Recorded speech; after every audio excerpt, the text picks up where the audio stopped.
Danny Devito turned 80 years old, and the world took a moment to celebrate the man who made them laugh for decades. The short, sharp, endlessly watchable character who crawled out of couches, played twisted villains, and somehow stole every scene he was ever in. But behind every punchline, behind every performance, behind that instantly recognizable face and that unmistakable voice, there is a story that most people never knew.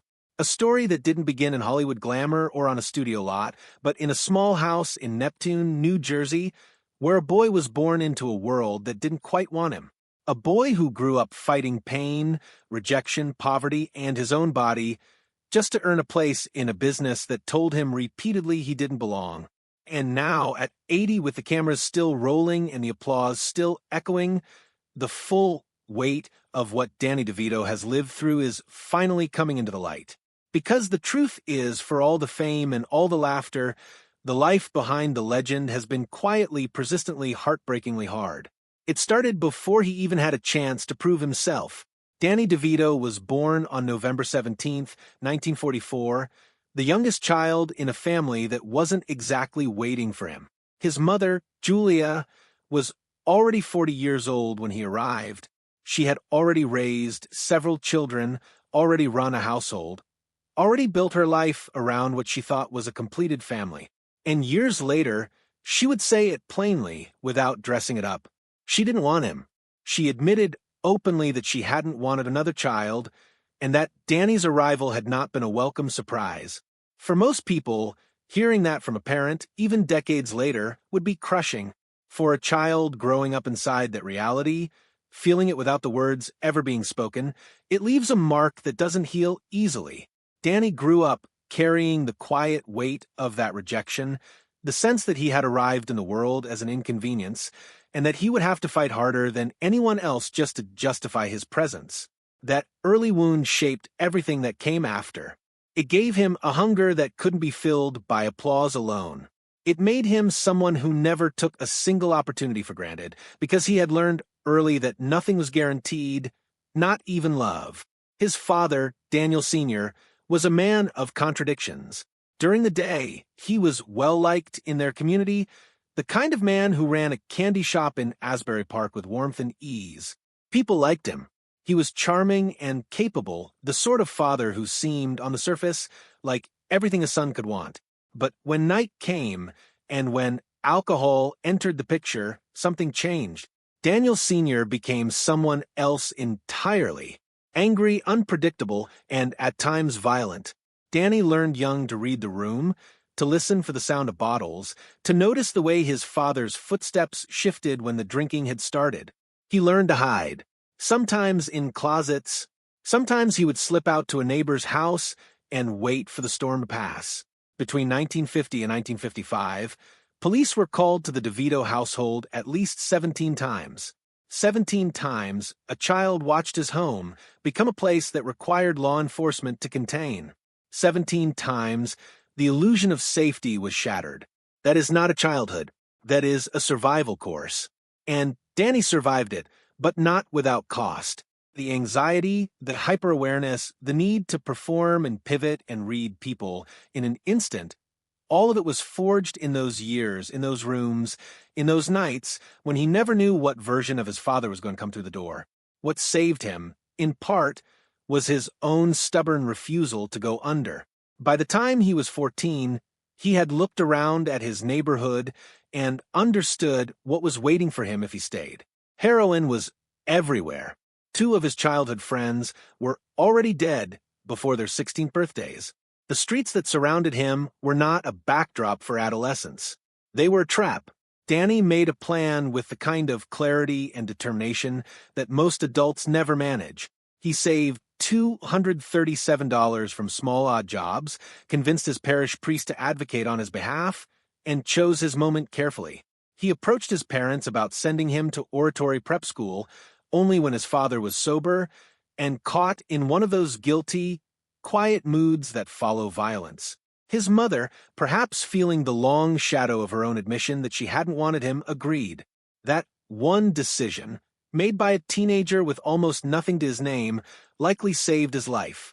of the 12 friends from that neighborhood, only 3 made it past the age of 25 without ending up imprisoned or destroyed by addiction. Danny was one of the 3. But even as he escaped that world, his body was staging its own quiet rebellion. For years, Danny Devito kept a secret that Hollywood insisted he keep hidden. He has Fairbanks disease, a rare genetic condition that affects bone development and growth. It is why he stands at 4 feet 10 inches, and it is why, for much of his adult life, he has lived inside a body that causes him constant, relentless pain. His hips, his knees, and his back have ached with an intensity that most people would find unbearable. In his 20s and 30s, his pain levels routinely hovered between 6 and 8 on a 10-point scale. That is not background discomfort. That is the kind of pain that alters your entire relationship with the world, that makes getting up in the morning feel like an act of war. And yet, Danny never let it stop him. He performed his own stunts. He collapsed 4 times on the set of One Flew Over the Cuckoo's Nest and kept it quiet, letting people believe it was something else. He refused pain medication, even when doctors offered it, understanding the particular danger of that road, given what he had witnessed growing up. He just kept going, day after day, performance after performance, shot after shot. He worked through pain that would have sidelined almost anyone else. And Hollywood's response was not compassion. It was silence. Keep it quiet. If you look weak, you lose work. So he kept it quiet, and he kept working, and the pain remained his alone to carry. Before any of that, before acting, before Hollywood, before any of it, Danny Devito was a beautician. Not as a hobby, not as a passing phase, but seriously and with real commitment. He trained for 1,500 hours, graduated second in his class at beauty school, and went to work in his sister Angela's salon, a place called Curl Up and Dye. He was genuinely excellent at it. People booked appointments months in advance just to sit in his chair. He even won awards for a hairstyle he invented called the Neptune Twist. He took the craft seriously, even if his original motivation, by his own admission, was partly to meet girls. But it was that salon, that unlikely setting, that opened the door to everything. One day, a client's husband happened to be a theater producer. He saw something in Danny, something he couldn't quite name, and told him he should audition for a play. Danny listened, and things began to shift. In 1962, he applied to the American Academy of Dramatic Arts, not to act, but to learn stage makeup. They asked him to perform a monologue. He had no experience, no training, no framework for what he was doing, but he got up and performed a scene from The Rainmaker anyway. Something happened in that room. Something clicked. They offered him a spot, not for makeup, but for acting. He didn't say yes right away. He went back to the salon and thought about it. 3 days later, the school called again, this time offering a partial scholarship. That second call changed the course of his life. He said yes, and began the long, brutal, grinding journey of trying to become an actor in a world that had very specific ideas about what an actor was supposed to look like. Those early years in New York were not glamorous. Danny shared a tiny apartment with a young man named Michael Douglas, the two of them cramming into a space overrun with cockroaches, barely any heat, surviving on canned beans and stale bread. Douglas kept quiet about who his father was. They were just 2 young men with nothing, trying to make something. They printed headshots one night with their last $27 and spent the next day walking them across the city by hand. While Douglas started booking roles, Danny kept running into walls. But the friendship held, and years later it would prove to be one of the most important relationships of his career. Between 1967 and 1970, Danny Devito auditioned 248 times. He got 3 small gigs. He earned less than $800 total across 3 years of relentless effort. To survive, he took whatever work he could find. He parked cars. He stood motionless in a clothing store window, posed as a mannequin for hours at a stretch. He cleaned cages at the Los Angeles Zoo for what amounted to pennies.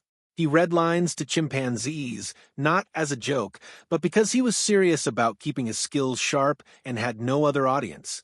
For a period, he lived out of his old Volkswagen Beetle. He showered at the YMCA.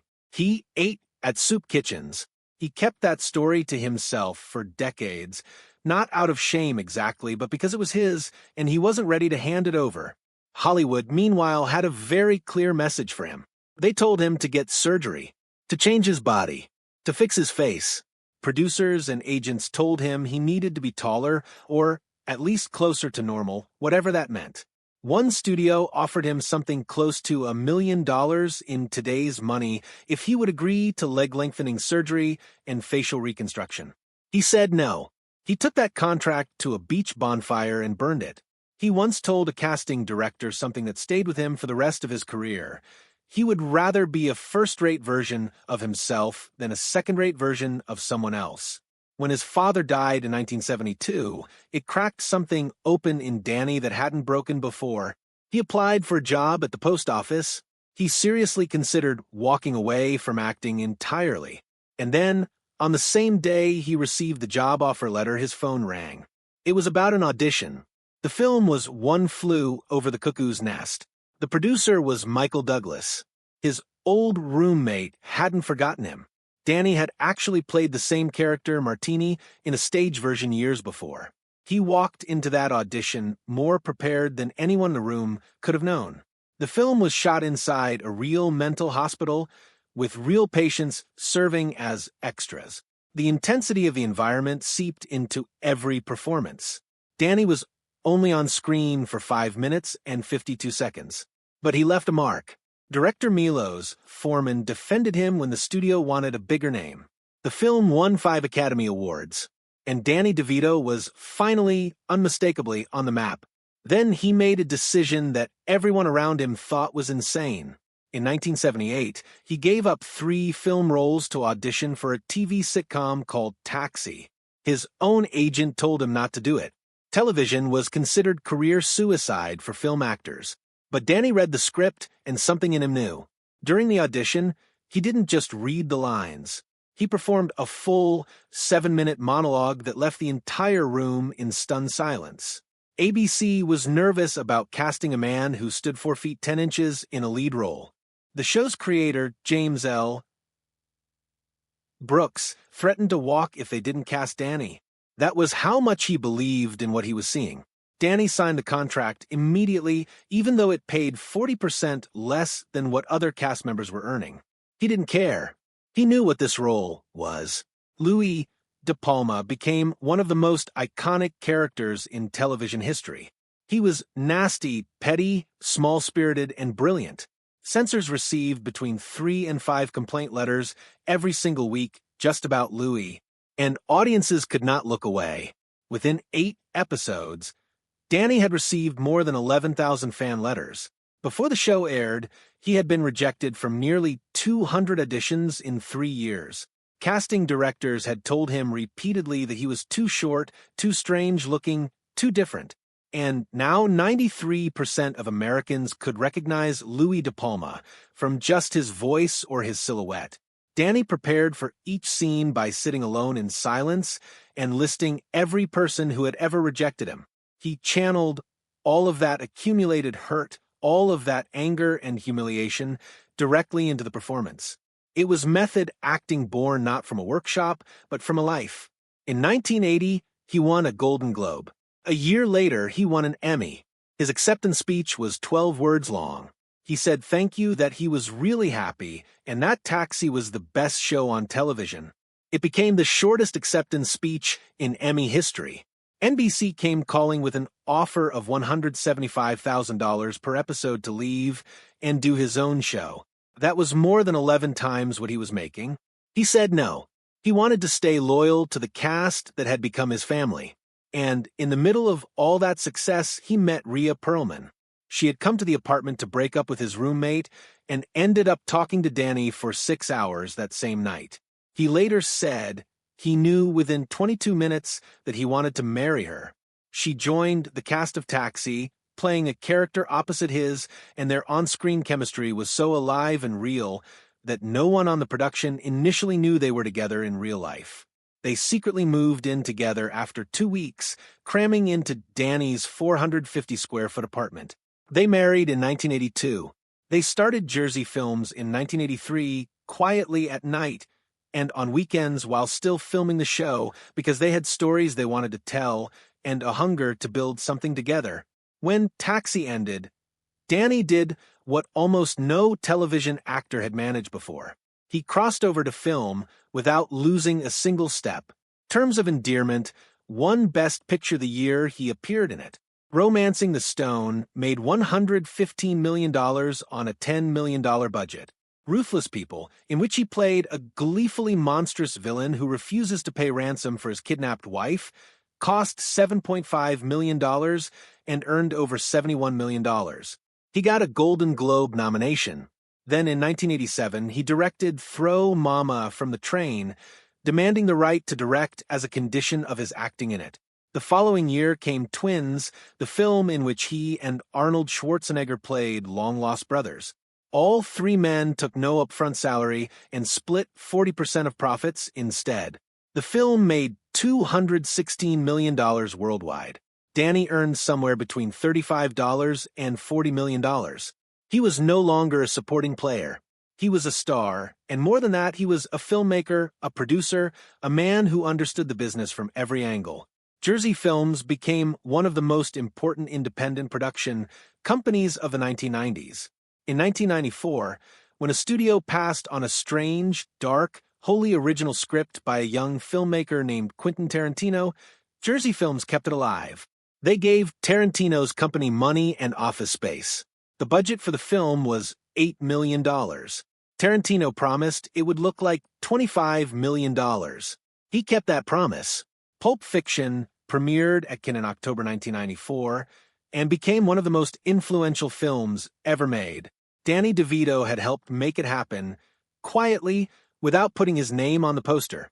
In 1996, he directed Matilda, based on Roald Dahl's novel, casting Rhea as the mother and himself as the monstrous father. The young star of the film, Mara Wilson, was going through the unimaginable pain of watching her mother lose her battle with cancer. Danny and Rhea cared for her through the entire production.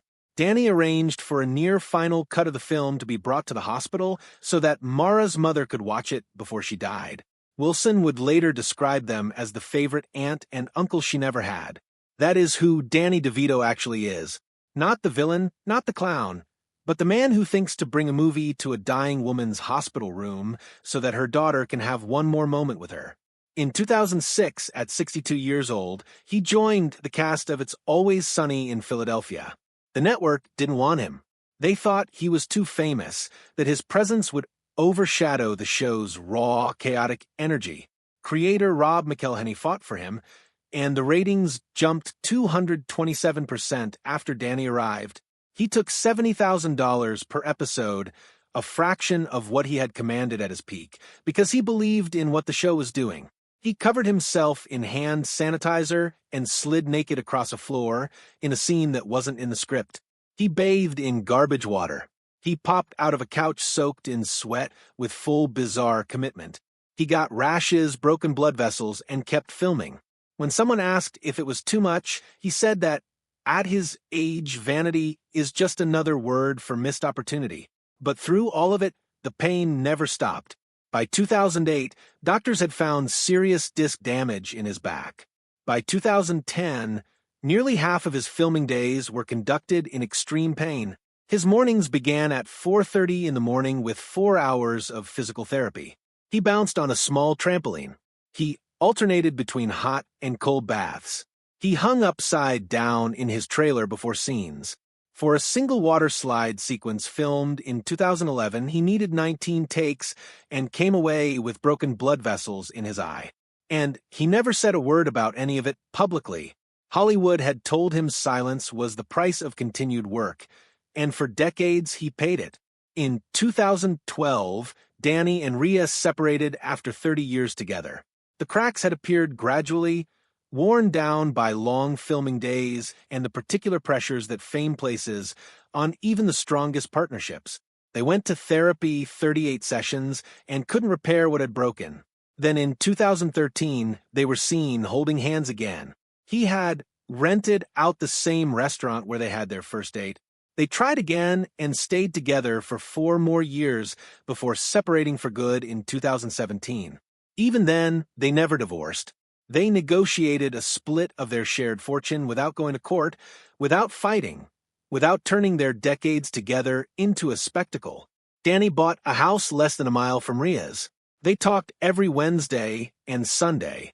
Every month, they met at the same restaurant at the same table. Their son later mentioned that they still shared a Netflix account and texted each other while watching the same shows from different houses. In 2025, Danny finally stopped being silent about his condition. Tired of hiding, tired of watching others suffer alone with the same disease,